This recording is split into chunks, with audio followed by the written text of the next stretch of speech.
Hello, welcome back my online classes. मैं सुमन। अगर आप हमारे चैनल पे नए हैं तो मैं आपको ये बता देना चाहती हूँ कि हमारे चैनल पे ज्योग्राफी से रिलेटेड वीडियो डाली जाती है। और हम क्या है, जो कॉलेज कैडर हरियाणा में एचपीएससी की कॉलेज कैडर के एग्ज़ाम का जो सिलेबस दिया है उसी को कंप्लीट कर रहे हैं। ये जो वीडियो है, ये जो सब्जेक्ट टॉपिक है आपके लिए, और भी ज्योग्राफी से रिलेटेड जो भी आप एग्ज़ाम दे रहे हो उसके लिए क्या है, आपको यूज़फुल हो सकती है। अगर आप हमारे चैनल पे नए हैं तो क्या है, हमारे चैनल लाइक करें, सब्सक्राइब करें। और अगर क्यों आपको कोई टॉपिक से रिलेटेड वीडियो चाहिए तो कमेंट करके बताइए। और ये भी ज़रूर बताइए कि आपको मेरी वीडियो कैसी लगी, तो कमेंट ज़रूर कीजिए। तो हम क्या है, जियोमॉर्फोलॉजी की टॉपिक आज करने जा रहे हैं। इसमें क्या है, जो हमारे लैंड फॉर्म दिए हैं उनको कंप्लीट करेंगे। तो हम आज एक लैंड फॉर्म करेंगे। इसमें क्या, कास्ट टोपोग्राफी। तो हमारी रिवर, एलुवियल और ग्लेशियल और जो है सी वाली और ये कास्ट वाली लैंड फॉर्म दी हुई है। तो हम इसको क्या है, ये कास्ट टोपोग्राफी करेंगे आज। तो इसमें आप देख सकते हो कि इसमें क्या दिया हुआ है। तो कास्ट क्या होती है, ये चूना चूना होता है हमारा, उससे क्या है बनने वाली है। उसमें अगर पानी की मात्रा मिल जाए तो उससे बनने वाली क्या है, लैंडफॉर्म होती है। तो ये कहाँ पाई जाती है, चूना प्रदेश के अंदर पाई जाती है। तो आप देख सकते हो इसमें क्या है, किसी भी चूना क्षेत्र में डोलोमाइट चट्टानों में मिलता है चूना। तो इसी के घुलन और क्या है, निक्षेपण के द्वारा स्थलाकृतियों को क्या बोलते हैं, कास्ट स्थलाकृति बोलते हैं। ये कहाँ होती है, एक जगह है एड्रियाटिक सागर के पास, यूगोस्लाविया के तट के पास। वहां पे क्या है, यूगोस्लाविया है, वहां पे क्या ये मिलती है देखने को। और ये कैल्शियम कार्बोनेट की प्रधानता होती है इन चट्टानों में। और ये चूना पत्थर और डोलोमाइट में द्रातलीय या बोमजल रासायनिक क्रिया, जैसे कौन कौन सी रासायनिक क्रिया होती है इसमें, गोलीकरण और क्या, अपघर्षण, इन्हीं के द्वारा के इन स्थलाकृतियों का निर्माण होता है। तो इनमें कौन कौन सी स्थलाकृति है, ये क्या है, ये सीक्वेंस याद रखना। इन स्थलाकृति गोलरंध्र, विलियन रंध्र, डोलाइन और युवाला और पोलजे। भैया अगर आप कोई भी तैयारी कर रहा है तो एक ही लैंग्वेज करिए, हिंदी कीजिए या इंग्लिश कीजिए, एक ही लैंग्वेज में इनको सीक्वेंस में याद रखिए। तो क्या है, इनको सीक्वेंस में मिलाना मोस्टली क्या है, नेट में आता है कि इनको सीक्वेंस में हम कैसे लगाए। तो सिंकोल, स्वेलो होल, डोलाइन, युवाला और पोलजे, इस तरह होता है। तो हम देखेंगे कि सबसे छोटा रूप होता है, छोटे से ये बड़े होता जाता है। कि जैसे कोई ये छोटा सा बन गया तो इसको हम सिंकोल, अगर दो सिंकोल मिल जाए तो थोड़ा बड़ा ये स्वेलो होल। उसके बाद में क्या बनता है, इससे अगर ये दो स्वेलो मिले तो ये क्या बन जाए, डोला। और इससे बड़ा क्या बन जाता है, युवाला। और उससे बड़ा पोलजे। और इसके बहुत बड़ा होता है, उसको राजकुंड या सैकुंड भी बोल जाता है। एक और आएगा इसके आगे। तो इस तरह ये के बड़ा रूप होता जाता है। तो इनको क्या है, हम ऐसे तो बड़ा कर सकते हैं बट इनको सीक्वेंस में हमें याद करना बहुत जरूरी है। ठीक है, अब चलो हम देखते हैं कि इसके अंदर क्या है। पहला होता है, चूना प्रदेश में छोटे छोटे छिद्र के रूप में विकसित हो जाती है स्थलाकृतियां। विकसित रंध्रों को क्या बोलते हैं, गोलरंध्र बोलते हैं, सिंकहोल बोलते हैं इनको।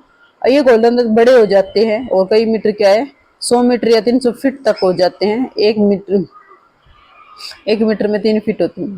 ठीक है, तो इस तरह की नीचे निर्मित रिक्त स्थानों के कारण क्या है, कुछ भाग नीचे धसे जाने के रंध्र निर्मित विलियन रंध्र को या क्या क्या बोलते हैं, को क्या है, ध्वंस रंध्र भी बोलते हैं इसको। तो ये हमारा क्या है, सिंक होल का बड़ा रूप है। आगे हम देखेंगे क्या है, चुना प्रदेशों में कुछ लगातार क्या घुलनशील छोटे पदार्थ, छोटे और मध्यम आकार के गोल्ड गर्तों का निर्माण हो जाता है। और ये इसका बड़ा रूप है, क्या है, स्वेलो होल, विलियन रंध्र बोला जाता है इसको। और इसके बाद में क्या है, आगे इसका आगे वाला आएगा कि गोलीकरण की प्रक्रिया जारी रहती है और इस रंध्र के आगे बड़े हो देना जाता है, इनका विस्तार हो जाता है, उसको डोलाइन बोला जाता है। और गोलीकरण की प्रक्रिया निरंतर रहती है, जब डोलाइन बड़ा रूप हो जाता है तो उसको क्या बोलते हैं, युवाला बोलते हैं। और युवाला अगर बड़ा रूप हो जाए तो उसको पोलजे, राजकुंड या सेक बोला जाता है। तो ये क्या, इनकी सीक्वेंस याद रखना भी ये जरूरी है कि ये क्या क्या होता है। तो इनके सीक्वेंस याद रखने हमारे लिए जरूरी है। इसके बाद में कुछ और स्थलाकृतियां होती है, लेपिज। ये भी जरूरी है कि कास्ट प्रदेश में मिलने वाली अपक्षित चुना प्रदेशों की सतह हैं। और इस तय पर क्या है, जब जो है चुना प्रदेशों में ये क्या है, अनियमित पतले और नुकीले, क्या है कि अगर कोई हमारा खास प्रदेश है यहाँ पे क्या, अगर इनकी लैंडफॉर्म बने तो ये पतले पतले ऐसे क्या है वो बन जाएंगे। ठीक है, नुकीले कंगीनुमा या इस तरह की कुछ क्या है कटकों का सा निर्माण हो जाता है। और इसे बीहड़ सतह को क्या बोला जाता है, लेपिज बोला जाता है।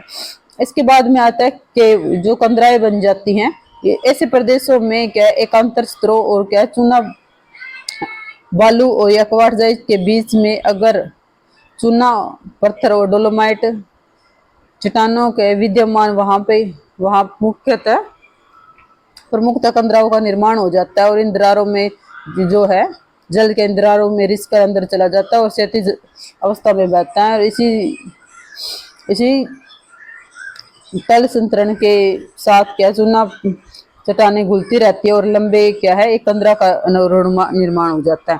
इसमें इसको क्या बोलते हैं, केव बोला जाता है ये। ठीक है, आगे ब्राइड वैली अंधी घाटी की जब जब चूना पत्थर की चट्टानों में वहां पे क्या है एक नदी के रूप में अगर पानी वहां पे क्या है चूना चल रहा है और आगे रास्ते में क्या है कोई भी जैसे सिंकोल या सवेलो आ जाए तो वो पानी वहां से वो जो है चूना वहां से चलना शुरू हो जाएगा और नीचे नीचे चलेगा। और ऊपर क्या है, ऊपर हमें दिखाई नहीं देता और क्या है वो एक नीचे रूप में चलना शुरू हो जाता है। तो इसको क्या ब्लाइंड वैली बोलते हैं हम।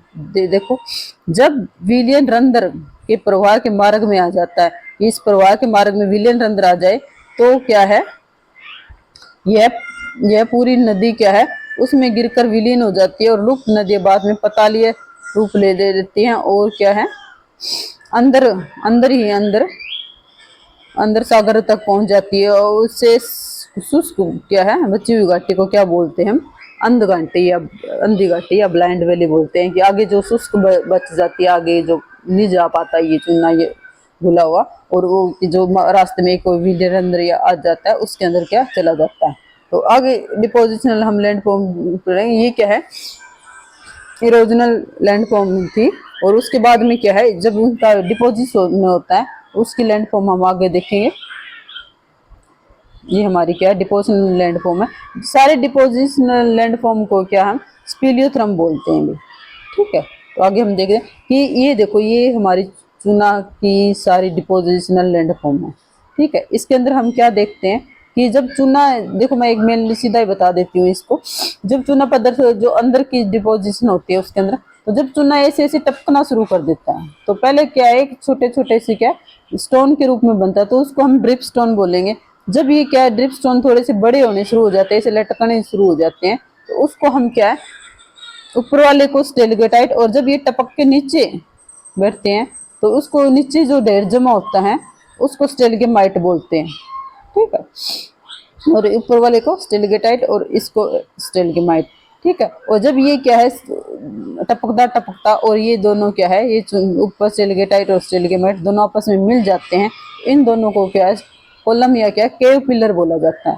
ठीक है, आगे एक चीज हो रहा है इसमें स्टेलगेटाइट और स्टेलगेमाइट इसमें शायद दिया हुआ है पता नहीं है, बट आप देख सकते हो कि इसमें एक चीज हो रहा है इस लैंडफॉर्म में कि जब स्टेलगेटाइट और स्टेलगेमाइट है यहाँ पे क्या है अगर साथ में यहाँ पर बट या क्या है अगर जो क्या है चूना ड्रिप स्टोन थोड़ा सा बड़ा रूप हो जाता है और क्या है नीचे भी ड्रिप स्टोन अगर टपकता है वो भी थोड़ा सा बड़ा रूप होता है, इसको क्या है हेल्केटाइट और नीचे वाले को हेल्केमाइट अगर या फिर इसके साथ में इसका निर्माण होता है। ठीक है, इसको हेल्केटाइट और हेल्केमाइट बोला जाता है। तो इसमें तीन चार है कि स्टेलगेटाइट, स्टेलगेमाइट, ड्रिपस्टोन और हेल्केटाइट और हेल्केमाइट। ठीक है, अगर ये मिल जाए तो इनको क्या बोलते हैं केव पिलर बोलते हैं। और इन सारी क्या डिपोजिशन लैंड को क्या बोलते हैं स्पीलियोथर्म बोलते हैं। ठीक है, ये सारी चीज आएगी इसके अंदर। आगे हम देखते हैं कि इसमें हेल्केटाइट और स्टेलगेटाइट, स्टेलगेमाइट और ये हमारा केव पिलर आ गया। तो इसमें ये इतना दिया है, इसमें हेल्केटाइट और हेल्केमाइट नहीं दिया, तो ये सारी मिलता है और केव पिलर ये सारी चीज है और ड्रिप स्टोन। ठीक है, और एक और ये रहेगी हमारी कि जब ये चूना ऐसे ऐसे बह रहा है मिल अगर ये स्टान मिल जाए ऐसे क्या लंबवत रूप में बहना शुरू हो जाए तो इसको क्या फ्लो स्टोन भी बोलते हैं। ठीक है, ये सारी हमारे विकास प्रदेश तो इसकी जो है इसका महत्व क्या होता है इकोनॉमिक के रूप से।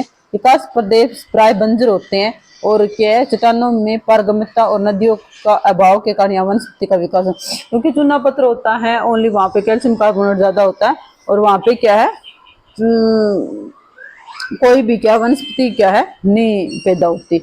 और इन प्रदेशों में क्या शीशा, इस प्रदेशों में एकमात्र क्या है खनिज क्या मिलता है, शीशा मिलता है। और यहाँ चट्टानों में के दरारों में चूना पत्थर पाया जाता है, और जिसमें अतिरिक्त क्या चूना पत्थर भरपूर मात्रा में मिलता है। और इसका उपयोग कहाँ होता है, भवन निर्माण, सीमेंट और क्या उद्योगों में किया जाता है। खास प्रदेशों में ये क्या है जल वृत्तियां क्या एक्वीफायर के रूप में कार्य करता है, और जल की एक बड़ी मात्रा को उपलब्ध कराने में सक्षम होता है। तो ये इसका क्या है इकोनॉमिक रूप से हमारे लिए क्या है महत्व है। और ये हमारा क्या है, ये थी लैंडफॉर्म थी जो हमारी क्या है कास्ट की थी। तो चुनने वाली चट्टानों में या चुना वाले प्रदेशों में किस प्रकार के हमारे लिए क्या है लैंडफॉर्म। आगे हम क्या इसकी जो और लैंडफॉर्म है जैसे रिवर की होगी, और जो वायु की होगी, और जो हम एक जो है सी कोस्टल की एरिया की सी की, और वो करेंगे। और जो हमारी ग्लेशियर की रहती है वो सारी हम क्या सीक्वेंस से इनको कंप्लीट करेंगे। तो इसी तरह क्या आप बने रहिए मेरे साथ। और जो अगर आपको ये क्या है वीडियो अच्छी लगती है, समझ में आती है, आपके लिए यूजफुल है, तो प्लीज़ लाइक शेयर और सब्सक्राइब जरूर करिए, और कमेंट करना ना भूलिए कि आपको ये हमारी वीडियो कैसी लगी। धन्यवाद।